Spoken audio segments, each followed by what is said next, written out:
Oi, pessoal, boa tarde. Aqui é a professora Juliana, de Biologia. Hoje a gente vai falar sobre os impactos ambientais e os ciclos biogeoquímicos, tá?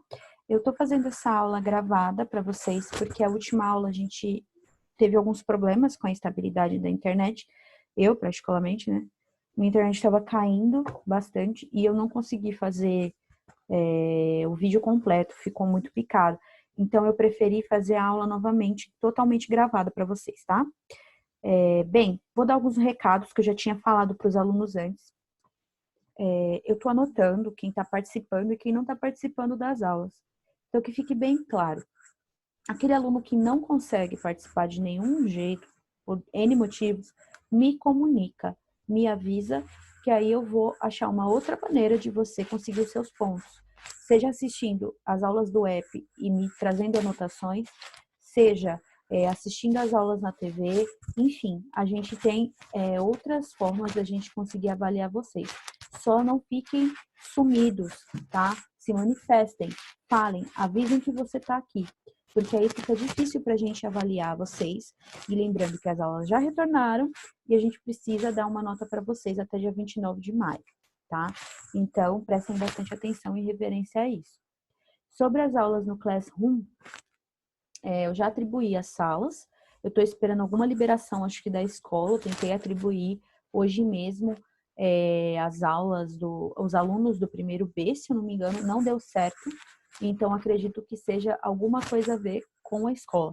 Então, assim que eu tiver notícias de que já está tudo certo, que já foi tudo, já está tudo prontinho lá, eu aviso para vocês. E todas as atividades, os slides, as videoaulas vão ser postadas lá no Classroom. Então, vocês precisam ter todo dia uma rotina de ir lá e verificar no Classroom, tá? Então, é isso. Os avisos são esses. Não esqueçam de fazer as atividades, não esqueçam de assistir as aulas no app Centro de Mídias e me trazer as anotações, tá? Porque senão não tenho como avaliar vocês, eu não tenho como dar nenhum pontinho para vocês.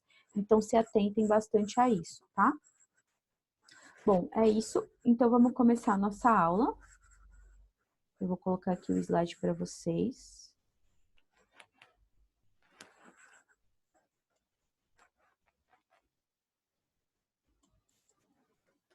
Então, hoje a gente vai falar sobre os impactos ambientais que podem acometer os ciclos biogeoquímicos, né, que estão relacionados com os ciclos biogeoquímicos. Então, a gente já sabe aí da importância dos ciclos biogeoquímicos, a gente sabe que esses ciclos, eles fazem uma ciclagem de alguns elementos dentro da natureza, elementos esses que podem ser gás carbônico, pode ser a água, pode ser o nitrogênio, o oxigênio, né? Então, todos esses elementos, eles são essenciais para a vida dos seres vivos na Terra. Então, a gente precisa que eles ciclem, né? São materiais que não acabam, eles sempre passam por mudanças e voltam ao seu ponto inicial. Por isso que a gente fala que ele é um ciclo. Esses ciclos, eles também têm um papel muito importante no aquecimento global e por conta disso a gente precisa falar um pouquinho sobre os problemas, os impactos ambientais que envolvem os ciclos biogeoquímicos. E a causa principal desses impactos a gente já sabe que é a ação antrópica, a ação de homem, tá? De maneira direta ou indireta. Então aqui a gente já sabe, né, que o ciclo, em relação ao ciclo do carbono, o maior problema é ocasionado pelas emissões do gás carbônico na atmosfera, do dióxido de carbono, né, o CO2. E só lembrando que a respiração dos seres vivos joga um pouco de gás carbônico na atmosfera, porém não o suficiente, não essencialmente a ponto de causar um impacto ambiental, tá? Até porque nós fazemos parte da biosfera, nós fazemos parte da natureza, né? Então, isso é um ciclo natural da vida. O problema que envolve em relação ao ciclo do carbono, as emissões, na verdade, é por conta da queima desses combustíveis fósseis, né? Para quem não sabe, os combustíveis fósseis são aqueles combustíveis que vêm derivados do petróleo, que é aquela matéria orgânica que se forma em bilhões e bilhões de anos, fica no interior da Terra e que pode ser utilizada como fonte de energia para diversas coisas, né? Então a gente consegue fazer aí gás natural, gasolina, a gente consegue fazer outros materiais, né, como por exemplo asfalto, né? Enfim, tem inúmeras utilizações o petróleo. Só que o problema é quando esse petróleo ele é utilizado para queima, né, para gerar aí combustível, tá? Isso joga uma quantidade de gás carbônico para a atmosfera muito grande, muito exorbitante, a ponto de causar um impacto ambiental, tá? Então, só para a gente diferenciar, os seres vivos, eles emitem gás carbônico, mas não a ponto de causar um impacto ambiental, como a queima de combustíveis fósseis, tá? A gente também pode mencionar aqui a questão da agropecuária, né? A agropecuária, os lixões, que são locais onde tem uma grande quantidade de gás metano. Esse gás metano, ele retém muito mais calor, né, para a atmosfera do que o próprio gás carbônico, né? E eles são emitidos através desses animais, né, de excrementos de animais na agropecuária, tá? E também pode ser produzido ali nos lixões, né, na decomposição dos lixões através das bactérias anaeróbias. Tá? Então, quando a gente fala também de gás carbônico, dos problemas de gás carbônico, a gente também vai lembrar do gás metano, tá? Que também tem a ver com carbono, porque ele também é uma molécula de carbono relacionada, né, associada a outras 4 moléculas de hidrogênio, né? Então, se a gente vai falar de ciclo do carbono especificamente, a gente também tem o problema do metano, e não só o gás, o dióxido de carbono em si, que é o CO2, tá? Então, a gente também tem um problema aí que envolve o CH4, tá? Então, pecuária, né, os locais que são desmatados para formar pasto para esses animais, além de você estar desmatando, né, para você fazer esses pastos, esses animais, em grandes quantidades, eles produzem um gás, né, o gás metano, que acaba sendo mais poluente que o próprio gás carbônico, tá?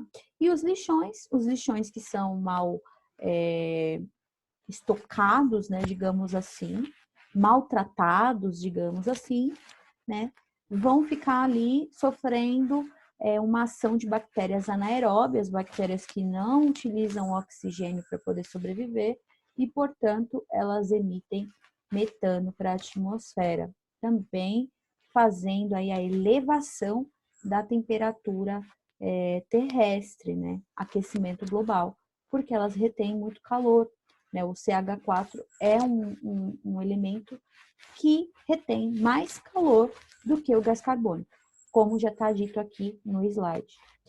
E o CO2, ele também pode reagir com a água, né, formando ácidos. Quem já ouviu falar de chuva ácida vai saber do que eu estou falando, tá? Então, o CO2 em grandes quantidades na atmosfera, ele pode reagir com as moléculas de água da chuva, formando a chuva ácida. E essa chuva ácida, ela pode gerar um problema quando ela vai para ecossistemas aquáticos, podendo causar um grave problema para seres aquáticos como peixes, como algumas plantas também aquáticas, e também, se a gente for falar de sociedade, também pode causar um problema estrutural muito grande, né, nas construções, a questão da chuva ácida. Então, a gente vê aqui por que as plantas, nesse caso, elas vão ser importantes, né? A gente já viu a questão da fotossíntese, já viu que as plantas, elas capturam o gás carbônico da atmosfera para realizar a fotossíntese. E talvez esse seja o maior benefício que a planta faz em relação à manutenção da vida na Terra, né? Porque, primeiramente, os vegetais eles absorvem mais gás carbônico para fotossíntese do que liberam para poder respirar. Lembrando que as plantas respiram, né? Elas fazem a mesma coisa que a gente. Elas pegam oxigênio e jogam gás carbônico para fora. Só que, ao mesmo tempo, para ela fazer o seu próprio alimento, ela também precisa absorver gás carbônico. Só que nessa situação aqui, ela absorve muito mais do que ela solta. Então, quanto mais plantas a gente tiver, mais gás carbônico está sendo retirado da atmosfera para elas poderem fazer fotossíntese, tá? Sendo assim, elas são uma ferramenta fundamental para diminuir a concentração de carbono e reduzir o aquecimento global.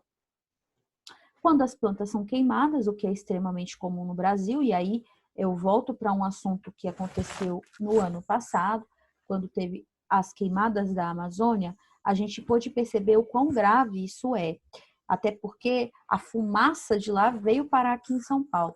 Então, a gente sabe aqui, por exemplo, que as grandes queimadas são muito comuns aqui no Brasil. E essas grandes queimadas, quando as plantas são queimadas, elas liberam uma alta quantidade de carbono para a atmosfera. Então, aí é um outro prejudicial, que é o desmatamento, né? As queimadas. Agora vamos falar um pouquinho dos impactos ambientais relacionados ao ciclo do nitrogênio, tá? Então, vocês que já estão fazendo o trabalho do bimestre, que fala sobre os ciclos biogeoquímicos, vocês já puderam reparar aí que o nitrogênio, ele é essencial também para a nossa vida, principalmente para as plantas, tá? Então, a gente sabe que algumas bactérias fazem a fixação desse nitrogênio nas plantas e etc. Só que qual que é o problema do nitrogênio em relação ao impacto ambiental, né? Em relação ao seu ciclo e em relação ao impacto ambiental. Basicamente, o problema do nitrogênio, ele tem mais a ver com a poluição da água, tá? Que é um problema chamado de eutrofização. Então, quando a gente está falando de um efluente, de um rio, e esse rio, ele recebe uma grande quantidade de esgoto, e nesse esgoto a gente sabe que tem matéria orgânica, né? Vai ocorrer esse problema, que é a eutrofização. Tá aqui o nome, tá para vocês. Grifem isso, marquem direitinho no caderno, que isso é importante, tá?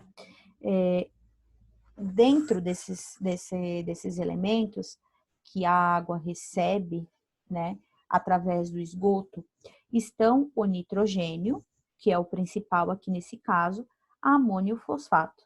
Ah, professor, isso aqui tudo tem dentro do esgoto? Sim, tem dentro do esgoto. E qual que é o problema? Esses elementos, eles são essenciais, primordiais, como alimento para algas e cianobactérias. Então, quanto mais esgoto eu tenho no meu rio, por exemplo, o Rio Tietê, né, que é o que a gente mais conhece, quanto mais esgoto eu jogo ali, mais alga e cianobactéria vai ter ali, porque elas amam nitrogênio, elas amam amônia, elas amam fosfato. E o que acontece? Elas se proliferam, tá? E o problema dessas algas e essas bactérias, essas cianobactérias, que são algas que fazem fotossíntese, né? Se proliferarem, o problema delas se multiplicarem constantemente, é que, como consequência, elas fazem uma camada esverdeada naquele rio, naquele efluente, e a luz, ela não consegue mais chegar até o fundo daquele ecossistema, até o fundo da água, até o fundo daquele rio. Então, assim, sempre vai ter muito mais material para as bactérias decompositoras, né? E sempre vai ter mais bactérias ali que vão decompondo aquele material e, por sua vez, essas bactérias consomem o gás oxigênio que está dentro daquela água. A gente sabe que os animais aquáticos, eles dependem que aquela água tenha oxigênio para que eles possam sobreviver, eles respiram dentro da água, né? Se essas bactérias que são proliferadas depois da eutrofização, né? Depois que essas algas se proliferaram, e aí chega essas bactérias decompositoras lá para comer e utilizam o gás oxigênio, não vai sobrar gás oxigênio para os peixes que moram ali naquele rio. O que causa um grande problema ambiental, porque você tem a morte de animais, você tem a morte total daquele rio, tá? Que é o que acabou acontecendo aí na maioria dos rios que hoje a gente sabe que são poluídos, tá? Então, é basicamente isso que acontece. A questão do nitrogênio é que o nitrogênio ele é um alimento essencial para bactérias e para algas. E essas algas se proliferam através desse nitrogênio, né? E, por sua vez, surgem outras bactérias que consomem aquelas algas, que consomem aquelas cianobactérias e tiram o gás oxigênio daquela água, impedindo que a vida continue ali, tá? Matando literalmente aquele rio. Aqui a gente tem uma imagem da eutrofização, então fica exatamente com esse aspecto esverdeado. A gente tem exemplos, por exemplo, aqui em São Paulo, de algumas represas, por exemplo, a represa Billings e a Guarapiranga, em alguns momentos, elas têm essa proliferação, às vezes, dessas cianobactérias, né, que são algas, aliás, que são bactérias que fazem fotossíntese, e algumas algas, né, alga verde. Isso aqui cobre os rios, né, de uma maneira muito forte, muito rápida, porque elas se proliferam rápido e acabam matando aqui as espécies que tem dentro daquele rio, daquela represa ou daquele lago, tá? Então aqui, como os outros seres vivos, os peixes, eles precisam de O2 e não conseguem viver numa água sem oxigênio, igual essa daqui, tá? Então, e as próprias bactérias aeróbias, né, que precisam fazer respiração, elas também morrem. Ou seja, todo esse rio aqui, ele morre por completo. Lembrando que algumas bactérias anaeróbias, no caso desses rios aqui, elas vão acabar sobrevivendo, proliferando. Quando eu falo anaeróbia, é porque ela não precisa de oxigênio para sobreviver, né? Então, depois que as outras bactérias mataram todo esse rio aqui, vêm outras que não precisam de oxigênio e se proliferam aqui. E, por sua vez, essas que não precisam de oxigênio, elas acabam liberando metano para a atmosfera novamente. Olha aqui o metano que a gente viu na problemática lá das bactérias dos lixões e da agropecuária. Novamente aqui o metano. Então, um problema causa outro, que causa outro, que causa outro. Tá? Então, é uma cadeia de problemas relacionados aqui a impacto ambiental. Tá? Tudo isso aqui, no final, gera aquecimento global. No final, é sempre isso que acontece, tá? Aqui são os problemas do ciclo do oxigênio. Então, o maior problema que a gente tem aqui é em relação ao ozônio, tá? A camada de ozônio. Então, para quem não sabe, a camada de ozônio é uma camada existente no planeta Terra, ao redor do planeta Terra. E essa camada de ozônio, ela é essencial para a nossa vida, porque ela protege nós, seres vivos, né, das incidências, né, da incidência de raios solares que podem causar câncer na gente, tá? Então, esses raios UV, né, os raios mais graves para nossa pele, a camada de ozônio nos protege.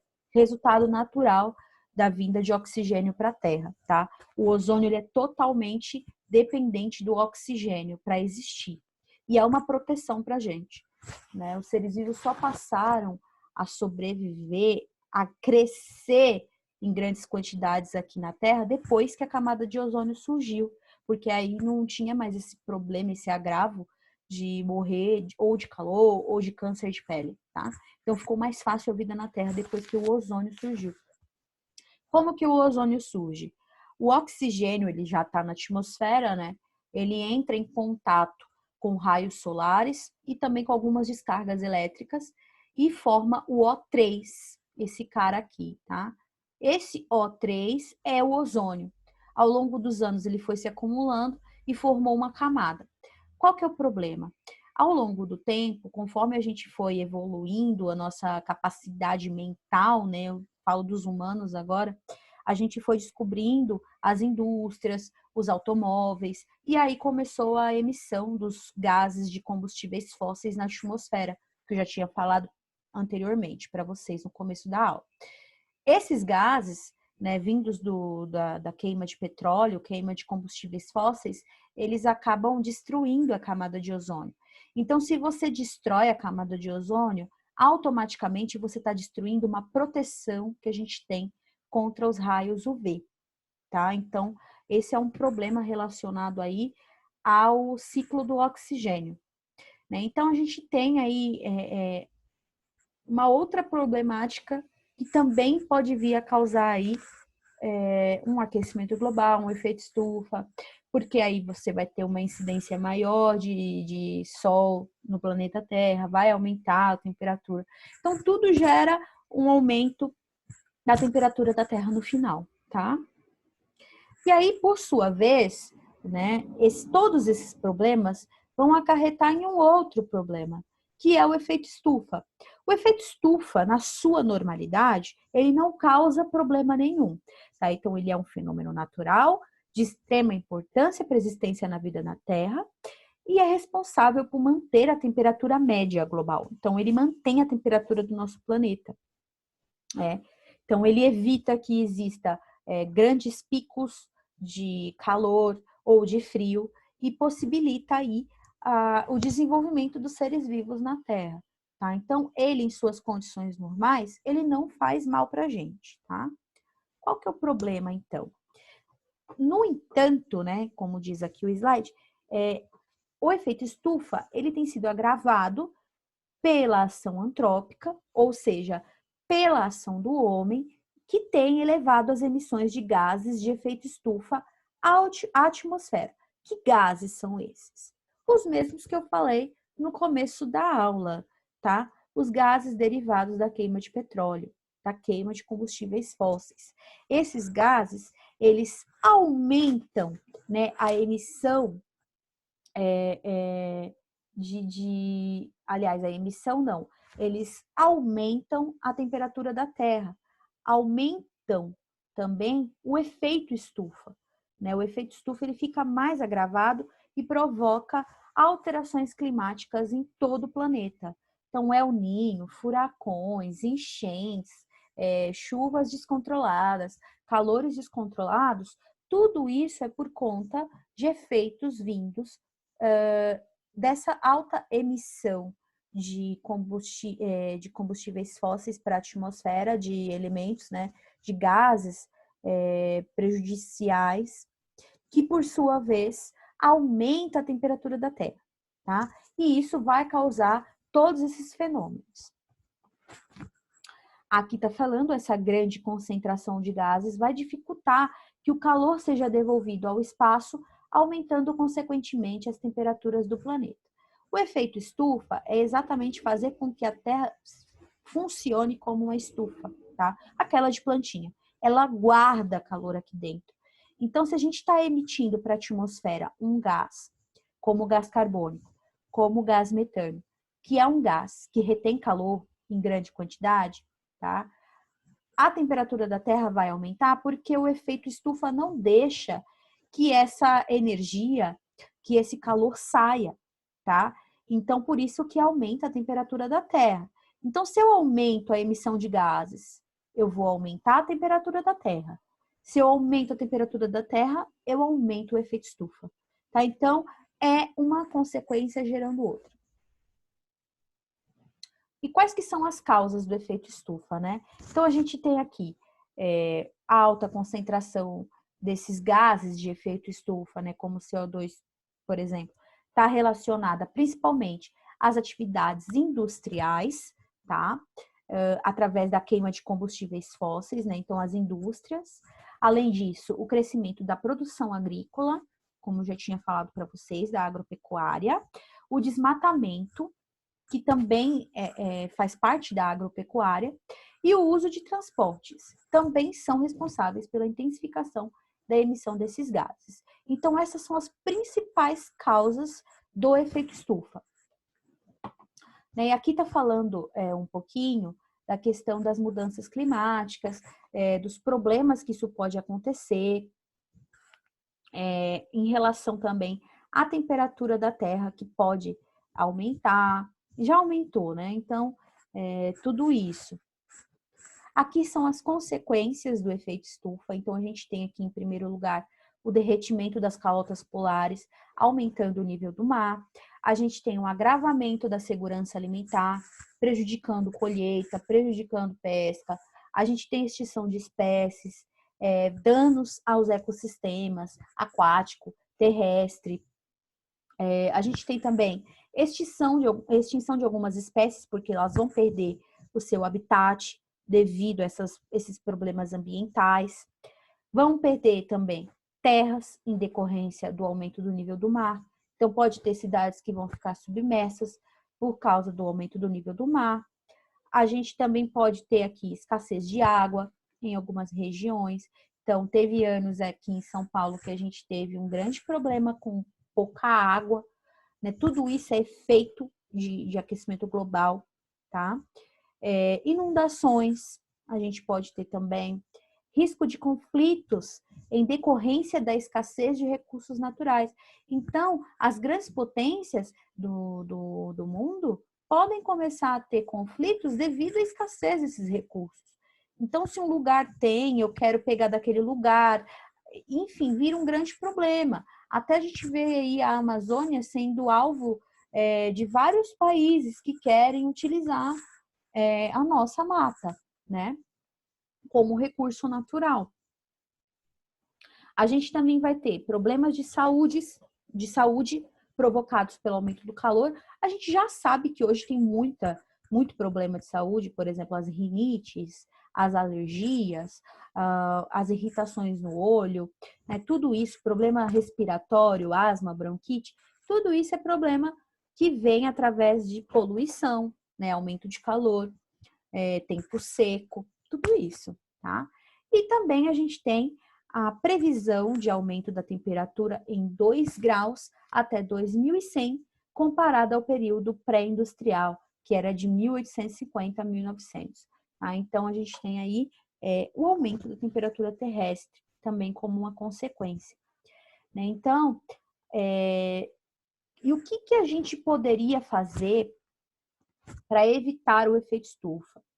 Em primeiro lugar, a gente precisa pensar, em vez de a gente utilizar combustíveis fósseis, por que a gente não tem outras fontes de energia que podem ser alternativas para esse tipo de situação? Por que a gente não pode usar uma fonte de energia limpa? Né? Por que a gente não pode utilizar aí energia solar? Por que a gente não pode utilizar uma energia eólica? Por que a gente não pode começar a utilizar nos nossos carros os biocombustíveis? Né? Então, tem todo esse pensamento que a gente pode fazer para evitar o efeito estufa. Lógico que não parte só de nós, civis comuns. Né? Isso vai das autoridades. Então, quanto mais a gente pede, quanto mais a gente implica, quanto mais a gente fala sobre isso, mais vai incomodar. Então, a gente precisa realmente incomodar. É isso que a gente precisa. Então, a gente pode reduzir a utilização de transportes em pequenos trajetos. Né? Então, tem pessoas que, por exemplo, para ir numa padaria, precisa pegar uma moto ou precisa pegar ali um carro. Né? Então, por que a gente não faz uma caminhada, faz bem para a saúde? Né? Optar pelo uso de bicicletas ou de transporte coletivo. A gente sabe que é muito complicada essa questão de transporte coletivo no nosso país, no nosso estado, mas se a gente puder preferir, é melhor. Usar produtos biodegradáveis, então hoje em dia a gente tem uma gama muito grande de produtos biodegradáveis, né? Seja em relação a plástico, sacola, seja em relação até mesmo a cosméticos biodegradáveis, né? Embalagens, né? Tem tudo isso que a gente pode preferir. Incentivar também a coleta seletiva, porque a gente sabe que os lixos também são grandes causadores aí dos gases de efeito estufa, como por exemplo o gás metano, que eu já tinha falado para vocês no começo da aula, que as bactérias acabam liberando através da sua decomposição, tá? Então é isso, gente. Eu espero que vocês tenham gostado dessa aula.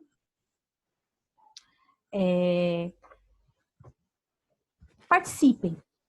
Né? Então, a gente está fazendo de tudo para que as aulas não sejam perdidas, que esse ano não seja perdido. Peço encarecidamente que vocês ponham a mão na consciência de vocês, que participem das aulas, seja no centro de mídias, seja nas aulas que os professores passam para vocês, tá? Participem, colaborem, tá bom? Isso é muito importante para a vida de vocês, vida escolar de vocês. Ninguém tá aqui querendo fazer primeiro ano de novo ano que vem. Então, por favor, nos ajude, que a gente também tá querendo ajudar vocês, tá? Um beijo. Qualquer dúvida, me chama no WhatsApp, me manda e-mail. Todas as aulas que vocês assistirem, façam anotações e me entreguem, porque aí eu vou colocar pontos para vocês, tá? E eu tô de olho em quem tá participando e quem não tá participando, tá? Um beijo e até a próxima.